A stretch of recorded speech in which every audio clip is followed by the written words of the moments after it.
मीरपुर नाम के शहर में तेजस अपनी पत्नी नीरू के साथ रहता था। पति पत्नी दोनों ही नौकरी करते थे। एक दिन तेजस गांव अपनी माँ के पास फोन करता है। हेलो, प्रणाम माँ। जीते रहो माँ, तुम दादी बनने वाली हो। अरे वाह, ठीक है बेटा, मैं कल ही आती हूँ। जब माँ जी शहर पहुंची तो बेटी बहू ने बहुत अच्छे से स्वागत किया। लीजिए माँ जी चाय। अरे गर्मा गर्म पकोड़े ले आओ माँ के लिए। नीरू रसोई में गई और 2 मिनट में ही पकोड़े ले आई। जी ये लीजिए। बहू जादू से बनाए हैं क्या? अभी तो रसोई में गई थी। यम्मी। माँ जी, शीला रसोई में पकोड़े तल रही है, मैं बस लेकर आई। हे भगवान, मेरा धर्म भ्रष्ट कर दिया तूने। अब तो गंगा जल से शुद्धिकरण करना होगा। दूसरे दिन, माँ जी मैंने नाश्ता बना दिया है, ऑफिस जा रही हूँ। पर अभी तो घर का सारा काम पड़ा है। शीला आती ही होगी, झाड़ू पोछा बर्तन कपड़े वो सब कर लेगी। हमारे जमाने में घर का सारा काम हम ही करते थे। जी माँ जी, आप बहुत होशियार हैं, मैं घर ऑफिस दोनों नहीं संभाल पाती। तो जरूरत क्या है घर से बाहर जाकर चाकरी करने की? वैसे भी घर का काम खुद करने से घर में बरकत आती है, समझी? पर माँ जी, पर वर कुछ नहीं, इस महीने की पगार मिले फिर ऑफिस बंद है। हाँ।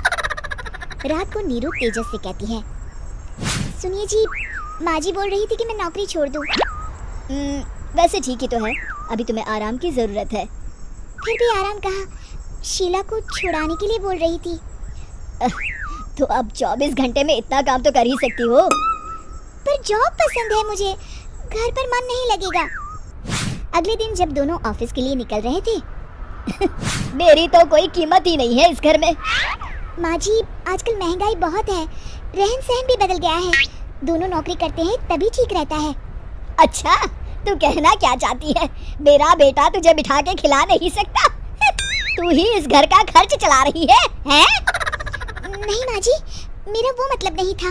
मतलब खूब समझती हूँ, ये बाल धूप में सफेद नहीं किए मैंने। हाँ। अब तो ये रोज का काम हो गया था। तेजस भी रोज की झिकझिक से परेशान हो गया था। एक दिन उसने कहा, नीरू, वैसे भी तुम्हें मैटरनिटी लीव मिलने वाली है, तो अभी से ही छुट्टी ले लो।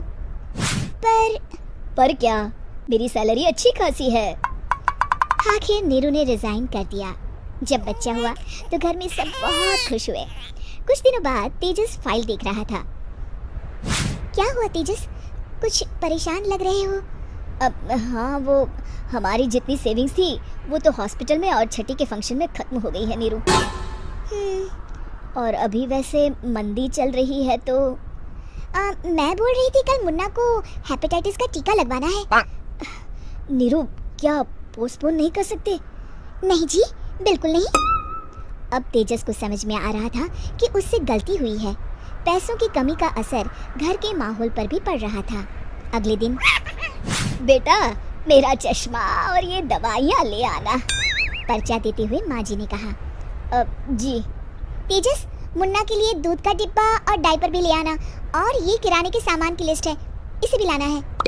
तेजस गुस्से में लिस्ट मरोड़ कर फेंकता है और चिल्लाता है, पैसे क्या पेड़ पर उगते हैं? ये ले आना, वो ले आना। अरे पर ये जरूरत का सामान ही है। वो गुस्से में बिना कुछ कहे ऑफिस चला गया। अरे अरे लंच तो ले जाइए। नीरू दौड़कर डिब्बा पकड़ाती है। एक दिन खाना खाने के बाद, नीरू, अब तो मुन्ना कुछ बड़ा हो गया, तो अब तुम वापस ज्वाइन कर लो ना जॉब। पर इस रिसेशन में जॉब मिलना बहुत मुश्किल है, ट्राई तो करो। फिर मुन्ना, माँ जी है ना, और एक फुल टाइम मेड भी लगा लेंगे। पर माँ जी, उन्हें तो पसंद नहीं। तभी माँ जी वहाँ आ जाती है और प्यार से नीरू के सर पर हाथ फेरते हुए बोलती है, अब मेरी समझ में आ गया बहू, पहले के और अब के समय में अंतर है। तुम काम शुरू करो, मुन्ना की जिम्मेदारी मेरी। मेरी प्यारी माँ जी। ये कहकर नीरू उनके गले लग गई।